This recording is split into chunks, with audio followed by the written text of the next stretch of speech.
Kosan dari ketuk pintu, tok tok tok, sampai 3 kali nggak ada yang buka, tok tok tok. Pas ketokan ketiga kali, istrinya buka. Istrinya langsung, "Siapa kamu?" Derry pun kaget, "Ini saya, Derry, suami kamu, Ma." Lah, terus tadi siapa yang tanpa izin, tanpa kata-kata ke kamar mandi? "Ini suamimu, Ma." Langsung Derry sama istrinya pun ngeliat ke kamar mandi. Dibuka pintunya, nggak ada siapa-siapa kok, Ma.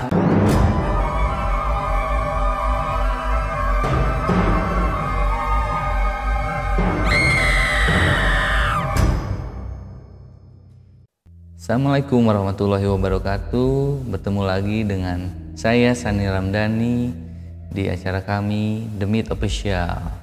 Dalam kesempatan hari ini saya akan membacakan sebuah kisah misteri yang sebut saja namanya Derry. Kejadiannya di Jawa Barat, tepatnya di wilayah Subang. Sebelum masuk ke ceritanya, bagi sobat The Myther yang belum subscribe, jangan lupa subscribe dan dukung kami agar terus berkembang dan membuat konten-konten yang terbaru. Bagi sobat The Myther yang sudah subscribe, terima kasih banyak atas dukungannya. Semoga kebaikannya dibalas oleh Allah Subhanahu wa Ta'ala.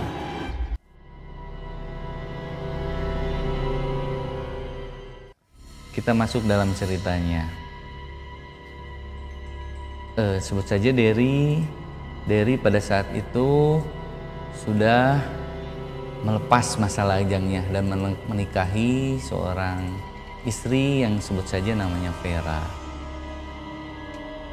Sejak dulu Vera memang sering sekali melihat sosok makhluk gaib sampai di detik ini. Menurut teman-temannya ataupun keluarganya, Vera memang turun-temurun dari kakeknya terdahulu bisa memiliki kelebihan ini. Derry, waktu kejadiannya sih tahun 2015, Derry mulai diterima kerja di salah satu perbankan swasta yang ada di Indonesia yang akan ditempatkan di daerah Subang. Karena tempat tinggal Derry ini berada di Bandung, Derry memutuskan untuk mencari kos-kosan yang ada di Subang wilayah sana. Dan Derry teringat temannya yang ada di daerah Subang. Setelah teringat temannya di daerah Subang, Derry pun langsung nelpon, sebut saja namanya Ervan. "Van, saya diterima nih kerja di perbankan, tapi saya ditempatkan di daerah Subang. Tolong cariin kosan dong yang murah, atur-aturlah sama kamu. Yang penting budgetnya sesuai dengan saya." Temennya pun Ervan menyanggupi. "Oke lah deh, saya bakalan cariin. Kebetulan di kosan saya ada juga yang kosong nih. Kamu mau lah ya?" "Ya udahlah, diatur-atur aja, Van. Yang penting saya sama istri saya bisa tinggal dulu di Subang. Yang penting deket juga ke arah kantornya," kata Derry. "Oke lah, Der. Nanti saya hubungi lagi ya." Nah, cerita Derry pun sudah diberikan satu kamar kosan ya, yang intinya sih sama sih, sekosan sama Ervan ya, satu kosan gitu di daerah sana. Tiba saatnya Derry berkemas-kemas nih sama istrinya, ngepak baju untuk dibawa ke Subang sana. Derry, "Mah, udah selesai belum ngepaknya?" "Ya Mas, saya bingung nih bawa ke sana apa aja. Bawa secukupnya aja, Mah." "Baiklah Mas, kalau kayak gitu secukupnya aja ya." "Iya, oke. Terus Mama istirahat aja." karena memang jam 3 subuh itu Derry memang harus pergi ke Subang sana menggunakan rental mobil yang sudah dia pesan.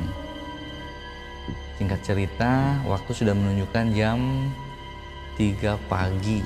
Derry berkemas-kemas, membawa koper, masuk ke dalam mobil rental yang sudah terparkir di halamannya. Masuklah Derry dan istrinya ke rental mobilnya bersama istrinya. Dinyalain aja mobilnya dan izin ke orang tuanya. Setelah mobilnya dinyalakan, dengan maju pelan-pelan, Derry terkaget melihat sosok berjubah hitam. Derry pun kaget, tapi nggak bilang sama istrinya. Terkaget, dalam hati Derry bilang, mudah-mudahan ini bukan petanda buruk. Sambil dia berdoa, sosoknya pun melambaikan tangan ke Derry. Mukanya samar-samar tidak terlihat. Setelah Derry berdoa, sosok itu pun hilang. Cerita Derry pun udah pergi, sampailah ke daerah Subang tepat jam 5 subuh. Tepat ke tempat tujuan, Derry pun melihat satu gedung berplang, namanya kos-kosan, sebut saja Bu Imas. Kosan ini halamannya luas, temboknya udah tinggi, terus udaranya sejuk, pokoknya tidak ada hal lain yang aneh di sekelilingnya. Udah sampai tujuan, Derry keluar dari mobil, Derry telepon si Ervan ini. Tapi nggak ada jawaban nih dari Ervan. Berulang kali dia telepon, terus nggak ada jawaban dari Ervan. Derry melihat kanan kiri, mudah-mudahan ada orang yang membantu, sama kosong juga. Fokuslah Derry ngelihat di sudut mata kiri Derry ada pos kamling. Pos kamling yang gelap, nggak ada cahaya, hanya cahaya jalan aja yang menerangi. Derry bilang, "Mah, kita istirahat dulu di pos kamling. Lumayan sambil nunggu Ervan." Menurut Derry seperti itu. Masuklah Derry sama istrinya ke dalam pos kamling. Pos kamling sambil rebahan, istirahat, lumayan lah, melepas lelah di pos satpam itu. Sambil beristirahat, sambil rebahan, Derry sudah mulai ngantuk, tapi istrinya mulai berteriak, "Mas, ada apa nih di kaki saya, Mas?"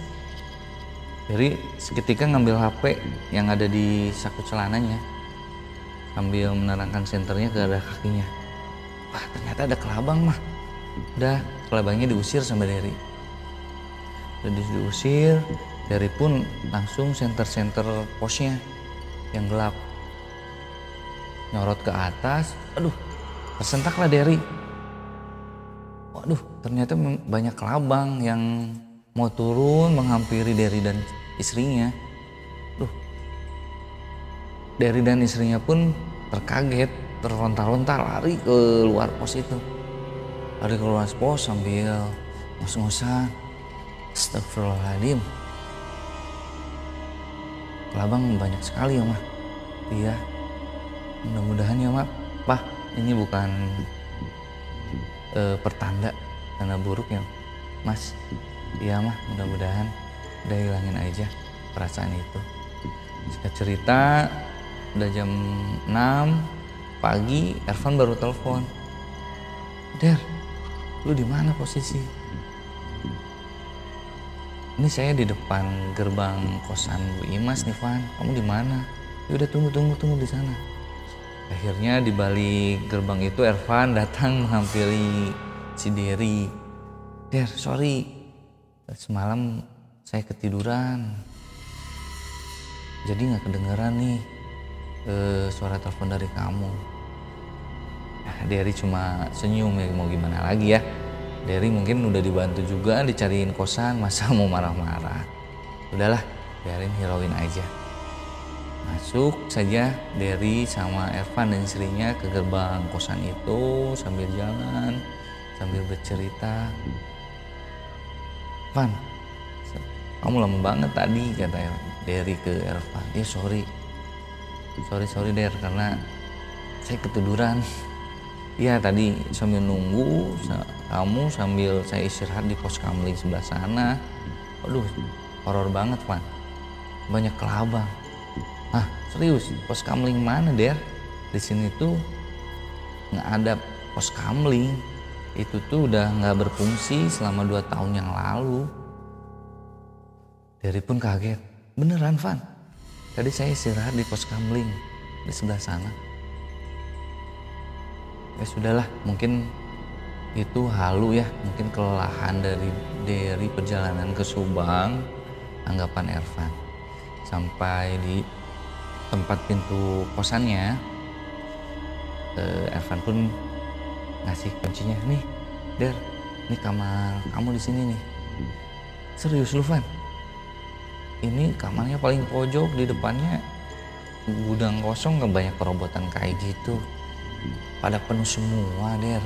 Udah coba dulu aja di sini nggak apa-apa. Lagian deket kok kosan saya juga sebelah sana. Udahlah, mau gimana lagi. Derry pun menerima lah karena memang sudah dibayar full juga kosannya. Singkat cerita, Derry bersama istrinya beres-beres, ngeluarin semua baju, barang-barangnya, ngelihat sekeliling kosannya lumayan bersih, dindingnya masih bagus, cuman atapnya aja sih yang agak rapuh. Kamar mandinya pun bersih, ada dapurnya ya seperti pavilion gitulah kosannya di daerah sana. Sampai jam 3 sore Derry dan istrinya sudah beres nih, udah beres-beres, semuanya udah bersih. Derry pun menyuruh istrinya, mah sana mandi dulu, kamar mandi terus istirahat.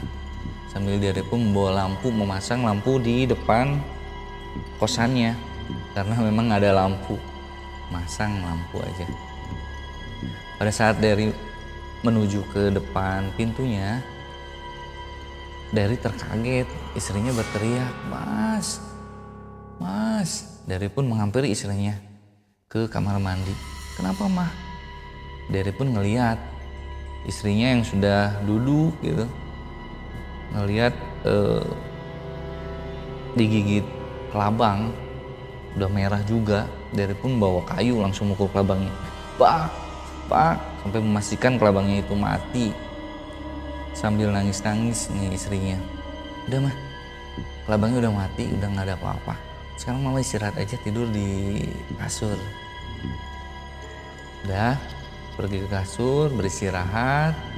Keesokan harinya, karena Derry harus beraktivitas kerja, Derry teringat sambil jalan, teringat pos kamling yang diceritakan malah sewaktu hari kemarin sama Ervan. Derry berjalan memastikan melihat pos kamling itu memang ada gitu. Pas ngelewat ke pojokan lah, memang pos kamlingnya nggak ada. Di situ hanya sebongkah berangkal ya, berangkal kotor. Nggak ada sama sekali pos kamling. Dalam hati Derry, ya Allah, semalam apa ya? Pos apa itu? Sambil berjalan ke tempat kerjanya. Sampai tempat kerja, Derry pun bekerja sibuk sampai melupakan istrinya di rumah kosan. Sibuk sampai karena Derry hari itu memang harus lembur karena Derry melakukan kesalahan ya, bukan kesalahan. Jadi Derry dan seniornya harus mengerjakan kesalahan itu sampai jam 9 malam. Baru Derry pun menghubungi istrinya via WhatsApp. Mah, lagi apa? Aman kan mah? istirahat ya mah, jangan lupa makan. Istrinya pun masih ngebalas. Udah Derry pun menyelesaikan pekerjaannya. Yang kedua kalinya Derry pun ngechat ke istrinya, "Mah, lagi apa?" Cuma nggak ada balasan dari istrinya. Dari situ Derry pun langsung segera membereskan semua pekerjaannya di kantor karena pengen buru-buru pulang lah ya, ngelihat keadaan istrinya kayak gimana. Buru-buru lah, tepat jam 10 malam Derry pulang ke rumahnya. Sampai ke kosan, Derry ketuk pintu, tok tok tok, sampai 3 kali nggak ada yang buka, tok tok tok. Pas ketokan ke-3 kali, istrinya buka. Istrinya langsung, "Siapa kamu?" Derry pun kaget, "Ini saya, Derry, suami kamu, Mah." Lah, terus tadi siapa yang tanpa izin, tanpa kata-kata ke kamar mandi? "Ini suamimu, Mah." Langsung Derry sama istrinya pun ngeliat ke kamar mandi. Dibuka pintunya, ada siapa-siapa kok, Mah. "Siapa yang tadi?" "Ya udah Mah, nggak usah dipikirin. Kita istirahat aja ke kasur." Sambil tiduran, sambil rebahan, sambil ngobrol. Sambil rebahan, istrinya pun bercerita, "Pak, kemarin Mama pas ke kamar mandi, pas digigit kelabang itu nyium bau anyir, Mah. Nyium bau anyir, Mas. Sambil mandi, sambil ada memperhatikan, kayak ada yang memperhatikan Mama gitu." Derry pun di situ mengalihkan perhatian ke yang lain, biar istrinya pun tenang. "Sudah lama, nggak usah dipikirin, kita bahas yang lain aja." Keesokan harinya Derry pun harus bekerja, dan sebelum kerja Derry pun bercerita ke Ervan, "Van, istri saya ada kejadian kejanggalan sih semalam." "Udah," kata Ervan, "mau usah pikirin, mungkin itu perkenalan," menurut Ervan. Sambil kayak tidak mempedulikan Derry dan istrinya, sudahlah, Derry pun tidak menghiraukan, langsung pergi kerja, melakukan aktivitas lagi. Tapi hari kedua ini Derry bisa pulang cepat nih. Jadi istrinya pun senang nih karena Derry tidak pulang malam lagi. Derry pulang beraktivitas kerja sampai ke kosan. Dalam kosan itu selama sore sampai jam 9 malam tidak ada kejadian apa-apa yang aneh. Bisa-bisa aja ngobrol, canda gurau bersama istrinya, nggak ada kejadian aneh aja. Sampai jam 9 malam, Derry dan istrinya pun sudah ngantuk mungkin ya. Ngantuk, mulai terlelap tidur. Kurang lebih jam 11 malam, Derry pun terkaget karena ada yang pukul-pukul kursi. Berulang kali memukul pintu tepat di depan kosannya si Derry. Derry pun terbangun, langsung ngintip jendelanya. Di jendela keluar lihat pintu sambil bawa senter yang tepat di dekat di posisi dia, sambil ngintip dan ngeliat. Derry terkaget. Di situ ada sosok wanita berpakaian kebaya warna hitam melihat Derry dengan penuh kemarahan, dengan matanya merah, dengan tali yang tambang yang masih ada bercak darah segar. Di situ Derry pun kaget, sambil ngos-ngosan. Tutup jendelanya, masih tetap ada suara pukulan, memukul-mukul pintu kosan tepat di depan kosannya Derry. Di situ istrinya pun terbangun, Mas, kenapa?" Derry pun, "Ada apa-apa, Mas?" "Nggak ada apa-apa, Mah, nggak ada apa-apa, udah tidur lagi aja." Derry pun sambil mendatangi meteran lampunya untuk dinyalakan lampunya dan memastikan bahwa makhluk itu nggak ada, nyenterin ke setiap pojokan ataupun keluar sambil menyalakan lampunya. Karena memang kosan yang lain lampunya nyala, cuma kosan dia aja yang mati. Anehnya itu sih. Udah memastikan makhluk itu nggak ada, dia pun tidur dengan sama istrinya tanpa menceritakan kisahnya ke istrinya bahwa kejadian apa yang dialami barusan. Ya cerita, tidurlah Derry dan istrinya. Di pagi harinya sebelum Derry pergi kerja, Derry menghampiri Ervan lagi. Pan, sebenarnya ada kejanggalan apa sih di kosan ini? Ervan pun cuma ketawa aja. Nggak ada apa-apa, Der. Udah tanggung tinggal di sini aja, kosan. Sebulan aja tinggal di sini. Derry pun langsung bergegas ke tempat yang punyanya.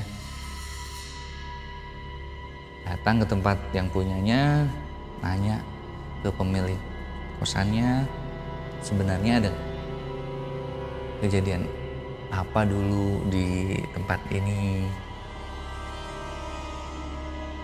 Pemilik kosan tidak menjawab apa-apa, cuma pemilik kosan hanya menjawab memang kosan yang ditempati Derry ini sudah 2 tahun lama kosong. Bersama gudang itu sudah lama kosong. Sudahlah, Derry juga pulang ke kosannya. Sambil jalan ada ibu-ibu yang menghampiri Derry. Mas, kos di situ ya? Iya nih Bu, Mas, kosan itu memang sudah lama nggak diisi Mas. Dulu ada kejadian di situ zaman sekitar kurang lebih 10 tahunan yang lalu. Jadi ada seorang wanita yang diperkosa di daerah sana, dibuang